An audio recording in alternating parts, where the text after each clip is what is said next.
최근에 이제 국회의장 직속으로 이제 헌법 개정 개선 자문위원회 공동위원장을 맡으셨잖아요. 그렇습니다. 그 공동위원장 뭐 수락하신 계기나 또 그런 배경에 대해서 조금 설명을 해주시면 좋을 것 같습니다. 그 헌법 개정은 국민의 그 적극적인 지지와 참여를 통해서 가능하거든요. 네, 그런데 그러기 위해서는 국민적인 공감대를 갖다가 넓혀나가는 것이 굉장히 중요해요. 네, 근데 그 공감대 형성을 위해서는 국민과도 접촉이 필요하고, 네, 한편은 또 국회의원들하고도 강한 뭡니까 토론, 논의, 연대가 필요할 수 있어서 네, 어떤 의미에서는 국회의원들하고 관계를 보다 밀접하게 유지하면서 하는 것이 좋겠다, 이런 생각이 들어서 제가 그 수락을 했습니다. 네. 어쨌든 그간에 해오신 활동도 그렇고, 요번에 자문위원회 이제 공동위원장 맡으신 것도 그렇고, 네, 개헌이 어쨌든 꼭 필요하다는 그 생각을 갖고 계신 거잖아요. 그렇죠. 그런 부분에 대해서 조금 설명을 해주시면 어떤 이유 때문에 좀 꼭 그 과장되게 얘기한다면, 네, 이제 개헌을 해야 된다는 것이 저의 그 신념처럼 되어 있어요, 이제. 네, 네, 벌써 한 7, 8년을 해왔으니까요. 네, 아마 그 초기에 내가 개헌을 하게 된 동기는 촛불 혁명이 이제 이렇게 발화되면서 많은 사람들이 나라가 이대로 가서는 되느냐, 네, 좀 나라다운 나라를 만들어 주시오 하는 것이 가장 큰 그 당시 요구였거든요. 네, 제가 그래서 이 정치인이 이대로 묵과고 바라보면 안 되겠단 말이야. 정말 나라다운 나라를 만드는데 내 모든 것을 한번 걸고 해보겠다, 이런 신념에서 그때 이제 그 헌법개정 국민주권회를 만들어서 지금 활동을 계속한 것이 뭐 7년이 넘거든요. 네, 그런데 가장 지금 우리가 해야 될 것은 승자 독식 구도를 없애는 거예요. 한쪽이 권력을 잡으면 싹쓸이해서 전체를 운영하고, 네, 선거에 진 사람들은 완전히 전실의 어떤 그 입장에 놓여서 아무것도 못하지 않습니까? 그렇기 때문에 평상시 뭐 정치권이 서로 그 선거에 이기기 위해서 모든 수단을 강구해서 싸울 수밖에 없는 거예요. 그래서 국회에, 예를 들면 국회가 정책을 놓고 논의하는 그런 토론장이 아니고, 다음 선거에서 이기기 위해서 베이스 캠프를 차리고 싸우고 있는 것처럼 보이는 그런 형국이죠. 그래서 이건 극복을 해야 돼요. 싸울 때라도 서로 협조해 가면서, 서로 그 타협하면서, 토론을 통해서, 협치를 통해서 문제를 푸는 것이 온당한데 그러지 않거든요. 그래서 이거 싸우지 않는 구도, 같이 협치하는 구도, 상생의 구도를 만들자, 이런 것이 개헌의 목적이고요. 과거에 우리나라 그 헌정 체제가 다수가 전체를 갖다가 지배하는 다수제 민주주의였다면, 이제는 모든 정파가 함께 어우러져서 함께 모든 것을 다뤄나가는 상생의 정치로 가야 되는 것이 아니냐. 그걸 이루기 위해서 지금 제가 개헌 활동을 하고 있다고 볼 수 있죠. 그 자문위가 네? 그 자문위원회 네. 자문위원회가 그 최근에 이제 9일에 1차 회의를 하셨잖아요. 그렇죠. 그때 뭐 1차 회의니까 뭐 앞으로 일정이나 뭐 이런 것들에 대해서 얘기를 하셨을 것 같은데, 그때 뭐 어떤 의견 교류 하셨는지. 그 상당한 일정이 정해졌거든요. 그 사실 우리가 이번에 이제 자문위원회를 구성했는데 네. 활동을 할 계획을 갖고 있습니다. 보통 일반적으로 자문위원회 하면 네.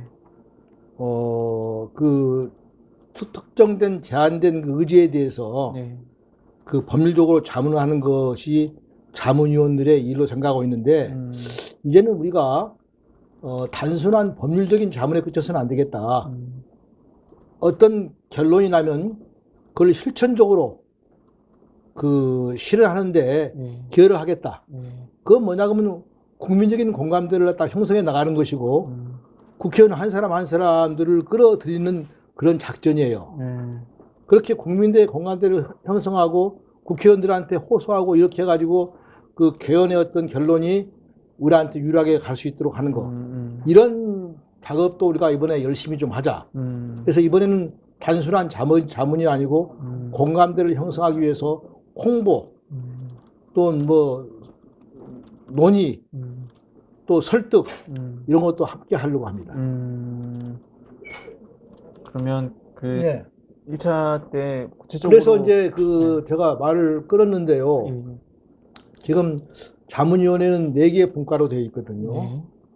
그래서 이제 4개의 분과가 있는데 가장 먼저 지금 해야 될 것이 선거법 개정 문제거든요. 선거법 개정이 또 더군다나 4월까지는 끝내야 되기 때문에 4월까지는 모든 자문위원회가 결합을 해가지고 선거법 개정을 실행시키는데 올인하자. 그 다음에 이제 4월이 지나면 본격적으로 이제 뭐 권력 구조라든지 다른 부분에 관해서 이제 논의를 하자. 이렇게 해서 크게 말하면 분과가 정해져 있고 그 분과가 우선 가장 급한 문제인 선거법 개정 문제에 논의를 해 나가겠지만 그런 논의에 있어서 가장 중요한 것은 단순히 뭐 법에 대한 어떤 자문이 아니고 직접적으로 실천에 옮기는 실행에 있어서의 역할 이런 걸 중시한다고 이해할 수 있겠습니다. 그러면 그 선거법 개정 관련해서는 따로 자문위에서 어떤 자문위 초안이나 자문위 이런 안을 이렇게 내는 형태로 논의가 진행되나요? 우리로서도 최소한의 자문위의 안을 가지고 여러 이제 분들하고 의논도 하고 필요하면 설득도 하고 견인도 해야 되기 때문에 우리 안이 사실상 있어야겠죠. 지금 현재 선거법 개정안을 보면은 선거법 개정과 관계된 정치개혁 특위가 있는데 그렇죠. 그 특위에서 우리가 복수안을 만들어서 올려라. 그러면 그 복수안을 가지고 국회의장께서 전원위원회를 열어서 뭐 결정을 해내겠다라고 되어 있지만 그런 일련의 과정에서 우리로서의 어떤 계획과 어떤 방침이 있어서 그걸 먼저 우리가 만들어서 그걸 놓고 그분들하고 이렇게 논의하는 그런 구조가 돼야 되기 때문에 우리는 각 분과마다 자기 분과에 책임 있는 부분에 관해서 이 사전에 안을 만들 계획을 갖고 있고 지금 현재 안을 만들고 있습니다. 그럼 그 안은 정개특위 쪽에 그렇게 들어가게 되는 건가요? 자문위 안은? 그것은 반드시 우리가 먼저 제시하면서 이것을 보시면서 하십시오 하는 건 아니고 우리는 그분들과 활동을 해나가면서 서로 간에 이제 조율도 하고 이러기 위해서는 우리도 우리 입장이 있어야 되지 않겠습니까? 그래서 우리 입장을 만들어서 의장한테 드리면 의장이 그걸 가지고 이제 특위하고도 활동을 하면서 논의를 해나가겠죠. 그럼 이제 개헌 얘기로 다시 돌아와서요. 네. 이게 개헌이 굉장히 개헌 시도나 논의를 띄우거나 했던 게 이전에 오랜 역사가 또 그렇죠. 있잖아요. 근데 그런 부분에 실제로는 그렇게 의도한 결과물은 가져오지 못해서 지금도 이렇게 이렇게 논의를 또 얘기하시고 하는 건데 이전에 그런 결과물을 못 가져왔던 이유나 그런 것들은 어떻게 보고 계시나요? 우선요. 개헌이라는 것이 굉장히 어려운 과제입니다. 말 그대로 표현하더라도 정치적인 타협을 통해서 시대 정신을 확인해 내는 작업이거든요. 그러면 정치적인 타협도 어렵고 더더구나 시대 정신이 뭐지를 찾아내는 것도 쉬운 일이 아니거든요. 특히 이제 그 과정에서 개인이나 정파적인 이해관계 때문에 엉뚱한 얘기를 하는 사람들이 이제 나오기 때문에 정말 어려운 과제인 건 사실이에요. 그런 속에서 이제 문제를 풀어나가야 될 텐데 그래서 보통 이렇게 합의를 통해서 개헌이 되는 경우는 많지 않고요. 보통 보면 특별한 어떤 사태, 우리나라 같으면 6월 혁명, 음, 또는 4.19 이런 때나 되거나 권력이 스스로 원해서 밀어붙일 때나 가능하지 일반적으로 토론을 통해서 합의를 통해서 개헌이 되는 경우는 별로 없어요. 근데 우리 이번의 경우는 그러면 이건 뭐 어떤 돌발적인 사태가 없지 않느냐라고 얘기할지 모르겠지만 그렇지 않아요. 우리는 2018년도에 촛불혁명을 저는 했다라고 생각하는 사람이거든요. 촛불혁명을 할 때 그것도 일종 혁명입니다. 그런 정신을 갖다가 견해 담자는 거였거든요. 네네네. 그래서 우리는 그러기 위해서 이제 거의 담겨지기를 바라고 특히 문재인 정부 때 그것이 실천되리라고 믿었어요. 근데 문재인 정부가 차일피를 미루면서 4년 동안 견해에 대해서 아무것도 하지 못하고 이렇게 방치를 한 것이죠. 지금까지 우리는 그것을 관철하겠다 이런 의도에서 지금 현재 해나가고 있으니까 이게 어려운 작업인 사실이죠. 어쨌든 이제 대표님은 보실 때 촛불혁명이 어떤 지금 개헌의 어떤 배경이나 어떤 시대 정신을 얘기해 줄 수 있는 어떤 사건이나 계기가 된다고 보고 계신 거네요. 네, 지금도 저는 촛불혁명의 그 정신을 이어받아서 그걸 완성하기 위해서 개헌을 하고 있다고 생각하고 있습니다. 단지 아쉬운 것은 문재인 정부 때 그것이 안 돼서 다시 이제 윤 대통령 정부로 또 넘어왔는데 이번에는 그것이 관철되기를 바라면서 최선을 다하고 있는 것이죠.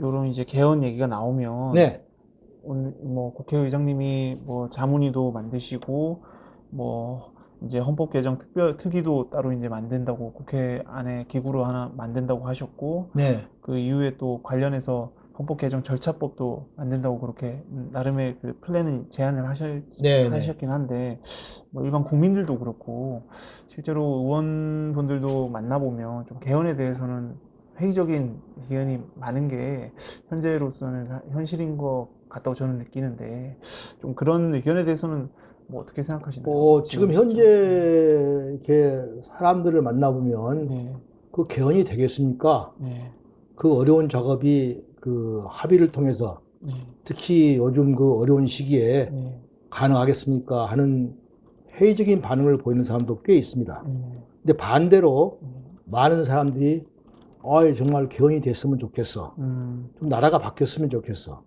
이렇게 혼자서 모든 걸 독식하는 체제 바꿔야 되는 거 아니야? 대통령제가 필요한 거야? 이런 그 의문을 품는 사람이 더 많습니다. 제가 얼마 전에 그 우리나라의 가장 저명한 원로들 15명이 모여서 그 담론을 하는 것을 봤어요. 근데 놀라웠게도 뭐 그분들 내로란 분들인데 15명 전부가 내각제 개헌을 14명이 주장하고 한 사람이 그 4년 중임제를 주장해서 전부가 개헌을 주장하더라고요. 나 그걸 보면서 야, 국민의 지금 마음, 국민이 바라는 것이 무엇인가 하는 건 나와 있다고 생각합니다. 단지 안 되는 이유가 뭐냐 하는 것은 별개지만 여러분들이 처음부터 개헌 그거 안 되는 거 아닙니까? 뭐 그렇게 중요하게 여겨지지도 않는 거 아닙니까? 라고 하는 것은 나는 아니다 생각하고 단지 특정인들에 의해서 특정 집단에 의해서 자꾸 미루어지는 것이죠. 그래서 흔히 이런 말이 있어요. 개헌은 독립변수가 아니다. 종속변수다. 다른 상황에 따라가는 것이다. 다른 상황이 안 좋으면 그거 이제 안 하고 미루는 것이죠. 마치 홍시감 그 과하게 이어놓고 먹고 싶을 때 꺼내 먹는 그런 식의 존재가 되고 말았죠. 반드시 해야 되는 것이 아니라는 얘기가 되고 말았습니다. 근데 우리는 이제 아니다. 개헌은 반드시 해야 되는 것이다. 이런 입장에서 이제 노력을 하고 있고 드디어 지금 현재 많은 상황이 아주 유리해졌다라고 생각을 하게 되죠. 우선 방금 말씀하신 것처럼 대통령께서도 개헌을 하자고 스스로 중대선거구제도 말씀하시고 또 개헌의 시기도 못 받고 이렇게 하시는 것 보시면은 개헌의 마중물을 준비해 줬다.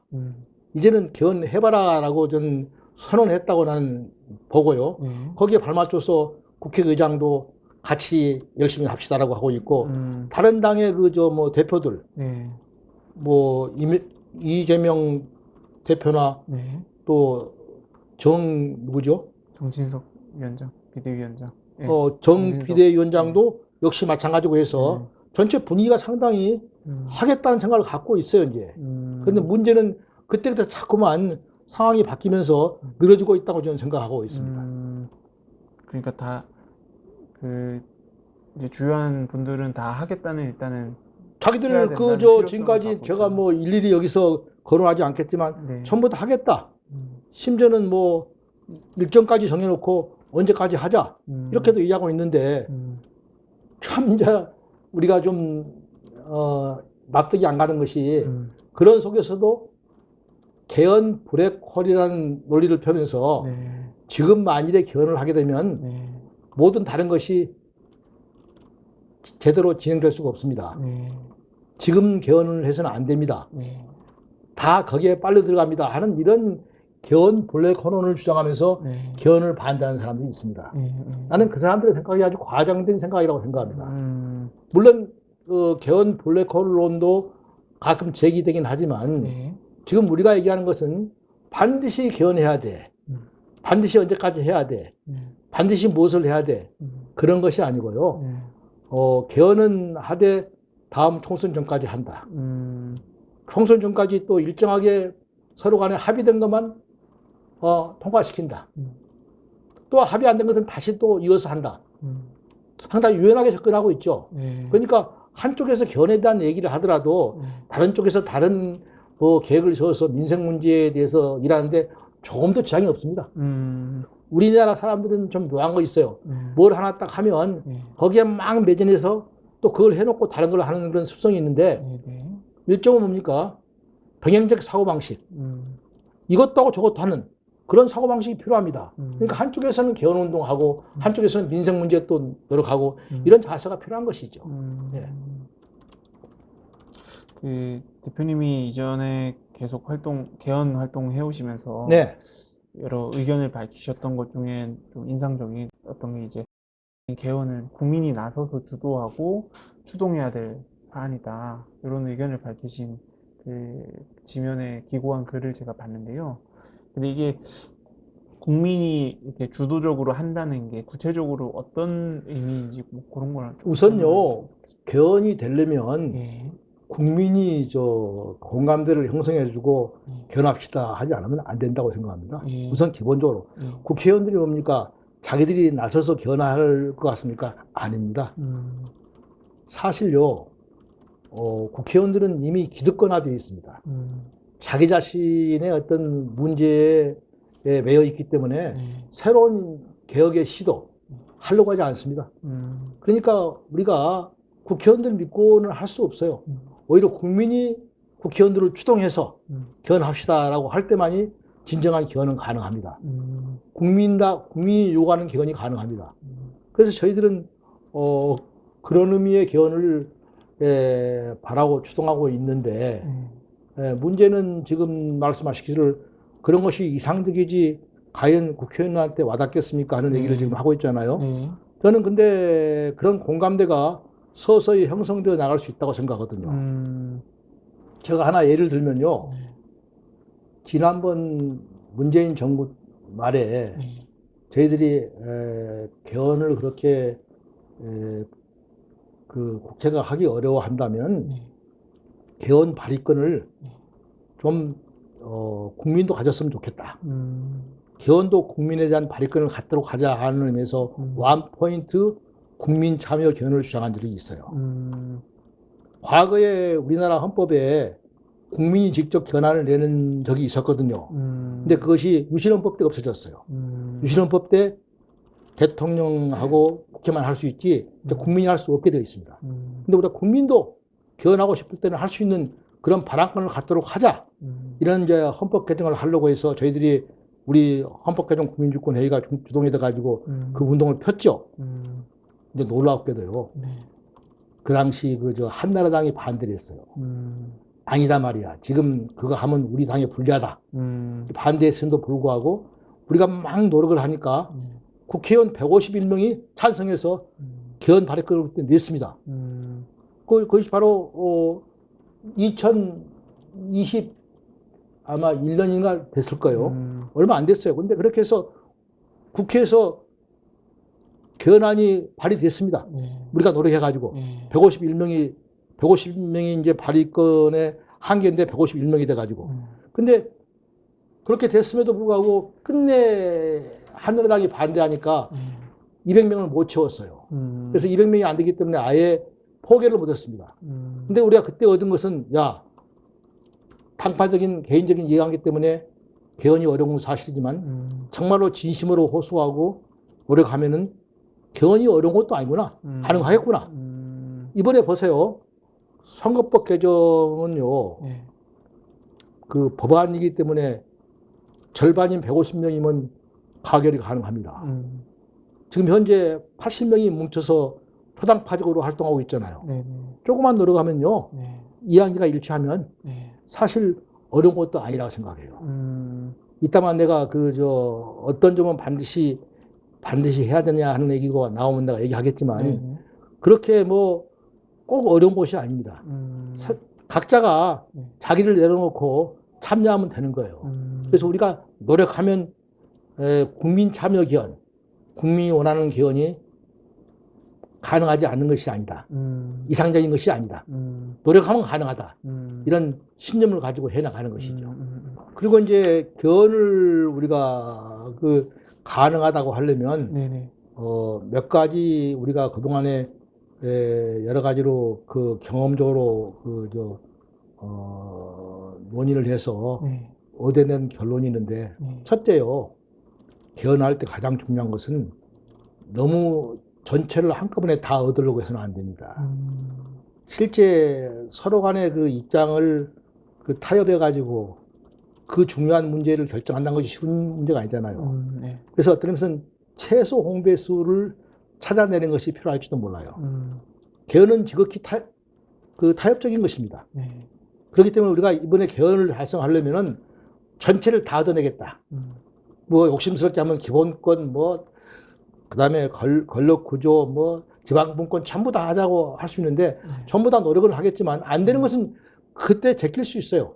다음에 하기로 하고 우선 필요한 것부터 하자.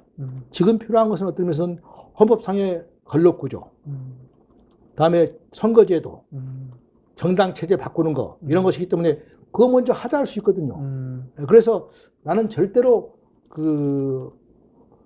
여러 개를 동시에 다 하자는 것도 나는 무리라고 생각하고요. 또 각각을 하면서도 최고 수준을 바라지 말고 일정한 수준에서 얻어내고 또 얻어내고 이렇게 할 수 있다는 전제를 제가 깔고 해야 되고요. 그러기 위해서 우리가 중요한 것이 이제 개헌을 할 때 우선 과거에 보니까 자기들 개인적인 이해관계 때문에 약간 미룰 때가 있어요. 그러니까 아예 처음에 딱 결단을 내리면 개헌 절차법을 만들어서 아예 개헌은 언제까지 한다. 스케줄을 정해놓고 하자. 그리고 가장 중요한 것 중에 하나가 개헌 중에서는 아주 합의가 어렵고 상당히 중요하지만 합의가 어려운 문제들이 있거든요. 그런 문제를 갖다가 이해 당사자들한테 맡기지 말고 제3자한테 맡겨서 논의하도록 시키자. 여러분 기억하겠지만 신고리 원전 때 원전 문제에 관해서 타협이 안 되니까 공론화위원회를 만들어서 거기서 타협해가지고 신고리 원전 문제를 풀었지 않습니까? 그것처럼 우리는 정말 공정한 시민들, 전문가들의 참여하에 공론화위원회를 만들어서 그 공론화위원회에서 특정된 문제에 관해서는 논의해서 결론을 내면 그 결론을 국회의원들이 수용할 수 있도록 그런 공론화위원회 제도도 이번에 도와준다고 해서 많은 공감대를 형성하고 있기 때문에 그런 여러 가지 제도가 결합되면은 헌법 개정이 그렇게 어려운 것이 아닙니다. 말씀하신 대로 이제 타협하고 어떤 것들은 또 밀어놓고 이런 방식의 타협을 해야 된다고 말씀하시는데 그래도 이제 요번에 개헌을 하게 되면 어떤 건 반드시 이루어져야 된다고 하는 생각이 있으시죠? 예를 들어서요. 내가 이걸 공개적으로 여기서 얘기할 수는 없어요. 우리도 우리 나름대로의 어떤 전략적인 어떤 그런 여러 가지 측면이 있고 같이 협의해서 또 해야 되기 때문에 그런데 하나 예를 들어서 이번에 선거법 개정 문제를 보면 반드시 이번에 해야 될 것이 뭐냐. 첫째, 과거에 준연동형 비례대표. 되죠. 그건 없애야 돼요. 예. 법으로 못 없으면 헌법에 조항을 달아서 은하를 없애야 됩니다. 예. 두 번째는 비례대표제가 실효성을 가지려면 가장 중요한 것이 예. 비례대표 수를 늘리는 거예요. 예. 예?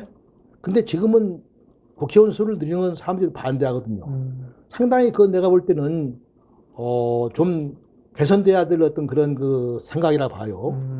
국회의원 수가 우리나라가 많은 것이 아닙니다. 예. 독일의 절반밖에 안 돼요. 인구 비례로 따지면은. 예. 근데 국회의원 수를 좀 늘릴 필요가 있다고 생각해요. 저는 300명에서 320명, 350명까지도 늘릴 수 있다고 생각하고 대신에 국회의원 수를 늘리되 국회의원의 특권을 갖다가 제한하는 거예요. 나는 요새 보니까 그 가끔 국회의원실에 들어가 보면 뭐 비서 뭐 또 보좌가 막 있는데 예. 그렇게 많이 필요한지 나는 의문이라 생각이 들 때가 있어요. 그래서 특권을 내려놓되 숫자는 좀 늘리자 말이야. 그래서 비례대표 수가 일반 의원들 수의 절반은 돼야 된다는 얘기야. 그래야면 뭐가 그 효과가 있는 것이지. 국회의원들 250몇 명 하고 비례대표 뭐 40몇 명 하고 그것도 더군다나 뭐 일부는 뭡니까?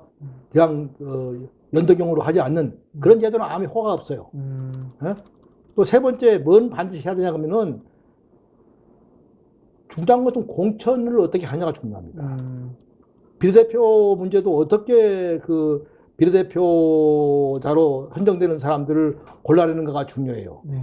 그래서 그런 것도 그 방금 말한 세 가지를 내가 들었지만 그런 세 가지는 금년에 조금만 노력하면 4월까지 가능합니다. 거기에 반대할 사람들이 없어요. 그러면 우선 그거라도 통과시킨다는 것이죠.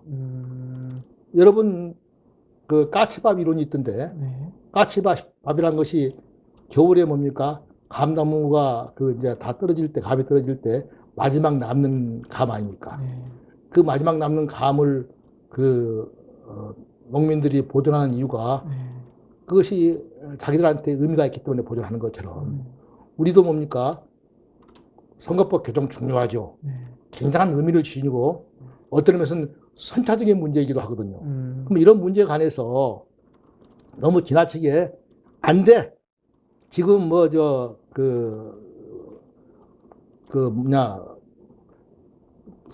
헌법 개정 꺼내면 안 돼. 이렇게 탁 잘라버릴 것이 아니고 타협해서 문제를 풀어나가는 정신, 서로 일정한 양보를 통해서 합의하는 정신, 이런 것이 중요할 때라고 저는 생각합니다.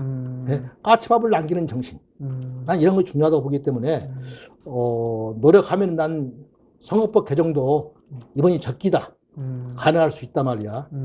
서로가 또 약속했고 약속은 지켜야 되고 하기 때문에 어려운 여러 가지 상황이 있지만 극복해서 그 정도는 얻어낼 수 있다라고 본다면 결코 개헌이라든지 선거법 개정 이런 것이 이상적으로 붕 떠 있는 그런 제도 개선의 문제가 아닙니다. 좀 노력하면 우리가 가능합니다. 내가 얼마 전에요. 한번 TV를 보니까 헌법 개정이 아닌 정치개혁 특위, 정치개혁 특위의 그 간사가 나와서 KBS에서 그 대담을 하는데 딱 그분이 그러더라고요. 문제는 우리 국회의원들이 어떤 입장을 취하느냐는 문제입니다. 자기를 내려놓는 문제입니다. 이렇게 얘기하는데 조그만 자기를 내려놓는 문제에 동의한다면 개헌 어려운 거 아닙니다. 그 앞에 말씀해주신 내용들이 보면 이제 보통 선거법 개정 사안들인 것 같은데 주로 선거법 개정에 대해서 내가 얘기를 많이 했죠. 근데 이제 조금 더 여쭙고 싶은 거는 헌법에 있어서는 뭐 이렇게 공개적으로 말씀하기가 조금 어려울 수는 있긴 한데 뭐 어떤 거는 꼭 해야 된다 이런 게 있으실까요? 우선요. 우리가 헌법이라고 할 때는 그 헌정 체제 일반을 말할 때가 있거든요. 체제라고 하면 보통 헌법의 권력 구조, 선거제도, 그다음에 정당 체제를 말합니다. 이 세 개가 어우러져 가지고 균형을 이룰 때 진정한 그 헌법 개정이 된다고 볼 수 있거든요. 그래서 이 선거법 개정 문제는 헌법 개정 전체에 있어서 한 고리일 수 있어요. 네. 선차적인 고리예요. 네. 그렇지만 그게 전부가 아니에요. 네. 어느 하나만 돼서는 진정한 의미에서 헌법 개정이 이루어지지 않습니다. 네. 서로 조화를 이루면서 같이 해나가야 되거든요. 네. 그런 의미에서 우리가 지금 여러 가지 입장에서 볼 때 선거법 개정 문제가 먼저 지금 제기되어 있고 그것이 4월까지로 생각되기 때문에 이 문제에 좀 집중해가지고 하나라도 이루어내자 말이야. 뭘 얻어내면 그 다음에 또 얻어낼 수 있는 기회나 자부심이 생기거든요. 자신감이 생기거든요. 저는 그래서 선거법 개정에 역점을 두고 있는 것이지 가장 중요한 것은 헌법 개정 자체죠. 그런데 헌법 개정에 관해서는 아까도 얘기했지만 우리가 정말 극복해야 될 것이 승자 독식 구도입니다. 혼자 싹쓸이하는 제도입니다. 그것이 있는 한 싸움이 없어질 수가 없어요. 정말 그 싹쓸이 안 당하기 위해서 죽고 살기로 싸울 거 아니겠습니까? 그래서 서로 공존하면서 타협하면서 정치해 나가려면 합의제 민주주의, 분권화 해가지고 합의에 의해서 문제를 풀어가는 그런 합의제 민주주의가 필요하다는 얘기를 저는 드리지 않을 수가 없어요. 그래서 헌법 개정에 있어서 가장 중요한 것은 권력을 분점하는 제도, 협치하는 제도, 이것을 만들어가는 제도인데 지금 현재 세 가지가 나와 있잖아요. 크게 첫째는 이혼 집정부 제도, 아니 사전 중임제. 두 번째는 그 연동형 하는 첫째가 4년 중임제, 두 번째가 그 분권형 제도라고도 쓰는데 분권형 대통령제. 마지막이 이제 개헌에 있어서 내각제 개헌론. 세 개가 나와 있는데 세 개 다 장단점이 있어요. 저는 많은 논의를 통해서 특히 공론화위원회에서 논의를 해 나가겠지만 나중에 결국 선택을 한다면 나는 선택에 임할 생각입니다. 고집할 수 없어요. 또 그러면서 또 고쳐나가는 것입니다. 예를 들어서 4년 중임제에 대해서 많은 문제를 갖고 있고 그거 아니야. 5년 단임제의 연장일 뿐이야. 8년 단임제야. 이렇게 얘기하는 사람도 있지만 경우에 따라서는 4년 중임제를 하면서 그 내용을 많이 바꾸어서 국무총리의 권한을 강화한다든지 대통령의 권한을 약화시킨다든지 이렇게 하면 그 영구적인 아니지만 일정 기간 동안 나는 4년 중임제도 받아들일 수 있다고 보는 사람입니다. 난 그래서 모든 걸 유연하게 바라보면서 이거 아니면 저거라고 올바른 나신 게임을 하지 말고 우선 지금 현재는 상황이 이러니까 이런 선에서 만족하고 다시 또 고쳐나가자. 이런 유연한 사고방식이 필요하다는 생각을 하는 것입니다. 아까 전에 잠깐 네. 블랙홀 얘기를 네, 해주셨는데 네. 그 윤석열 대통령이 조선일보와 신년에 새 인터뷰를 하면서 그 부분에 대해서 조금 언급했던 게 있는데 그게 뭐냐면 이제 개헌이 워낙 폭발적이라서 개헌 얘기 나오면 민생, 개혁 문제 다 묻힌다 이렇게 얘기를 한 게 있는데요.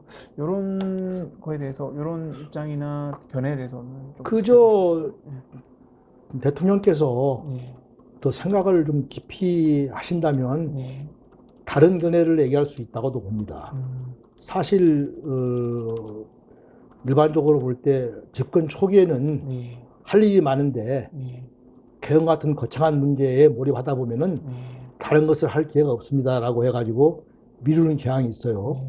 또 집권 말이 되면은 힘이 빠지니까 이제 개헌을 못 하는 겁니다. 그래서 초기도 안 되고 나중에도 안 되는데 저희들이 오히려 얘기하고 싶은 것은 집권 초기에 계획이 섰을 때 잘 리드해 나가면 된다는 얘기인데 보세요.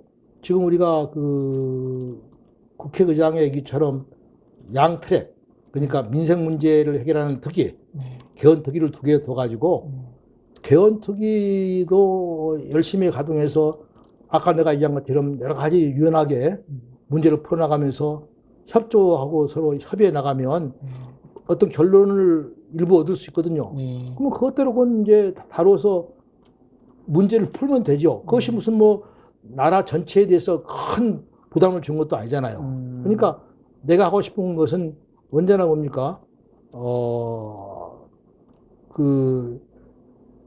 병립적으로 문제를 보고 한쪽에서는 다른 거 하고 또 한쪽에서는 다른 거 하고 이런 병행적인 사고방식이 가능해야지 반드시 개헌 문제가 닥치면 모든 문제를 다 올인해서 그걸 풀어야 된다. 이런 논리는 나는 옳지 않다고 봐요.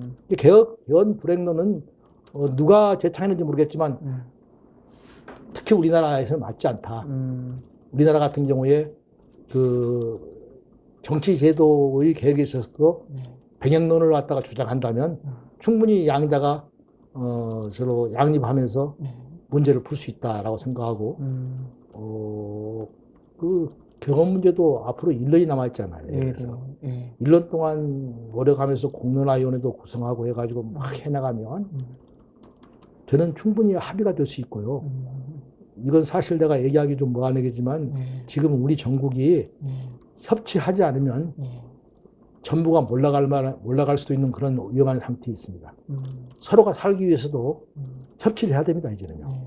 어떤 형태로든지 협치해서 서로 간에 노력하면서 통합을 시도하면서 같이 나가야지 끝까지 현재처럼 싸우면 자칫하면 공멸합니다. 그런 위기의식이 오히려 견으로 바꿔지는 하나의 새로운 동력이 될 수가 있어요. 대표님 의견도 여쭙는 건데 개헌은 국민투표는 네. 내년 총선과 같이 치러야 된다는 게 대표님. 그러니까 저는 이제 어차피 선거법 개정은 법률로서 하는 것이기 때문에 그렇죠. 네. 이번 4월까지 해서 마무리 짓고 진짜 개헌은 계속 논의를 해나가면서 특위도 만들고 공론화위원회도 만들고 또 절차법을 더 가지고 쫙 해나가다 보면은 내년 총선 때 4월달에서 국민투표를 통해서 개헌을 할 수 있고 저는 심지어 그 개헌이 되더라도 바로 지금 대통령이 계실 때 그걸 갖다가 실행하라는 얘기도 아니고 일부 실행할 수 있는 것을 실행하고 큰 문제는 실행이 안 되면 다음 대통령 때부터 실행하면 되겠다는 생각을 갖고 있는 것이죠. 그 말씀하신 뭐 4년 중임제 같은 경우에 4년 중임제도 그렇고 뭐 4년 중임제로 하든 뭐 심지어는 내각제로 하든 그것을 지금 당장 실행하지 않고 밀어놨다가 다음 대통령 때 다음 정부 때부터 할 수도 있는 것이고. 그러니까 모든 걸 유연하게 해야 돼요. 난 제일 중요한 것이 유연합니다. 내가 한 가지 예를 들면 한비자가 얘기하기를 사람이 얼굴을 조각할 때 눈은 적게 하고 코는 크게 하고 이렇게 해야지 처음부터 코를 적게 하고 눈을 크게 해놓으면 눈도 고칠 수가 없고 코도 고칠 수가 없어요. 그러니까 거기에 맞춰서 우리가 적절하게 해나가면서 고쳐나갈 어떤 그런 유연함을 가져야지 처음부터 완벽하게 한다고 해서 코 크게 보니까 코 아주 정밀하게 정교하게 작게 만들어 놓으면 키울 수도 없고 눈도 뭡니까 처음에 크게 해놓으면 적게 할 수가 없잖아요. 그러니까 그 시점이나 이런 것들도 다 열어놓고 어쨌든 상황에 따라서 저는 기본적으로 그 모든 것을 열어놓고 할 수밖에 없습니다. 세상이라는 것이 그렇잖아요. 서로가 상대방이 존재하는 사회인데 상대방을 설득하고 이렇게 해나가겠지만 근데 설득이 안 되면 설득된 된도만 통과시키는 것이 옳죠. 막 무리하게 하면 안 돼요. 뭐 혁명적인 상황이 왔거나 다른 것이 없는 한 서로가 타협해가지고 설득하고 조금 양보하고 이런 속에서 이제 문제의 접점이 생기는 것이죠. 오늘은 세계일보의 김승환 기자를 모시고 개헌 전반에 관한 특히 선거법 개정 부분에 관한 인터뷰를 했습니다. 추운 날씨에 오셔서 감사하고요. 오늘 이 방송은 우리 유튜브 방송도 아울러 촬영을 해서 앞으로 인터뷰가 나간 다음에 일정한 시기가 지나면 밖으로 내보낼 생각입니다. 많이 청취해 주시고 좋은 의견 주시기를 바랍니다.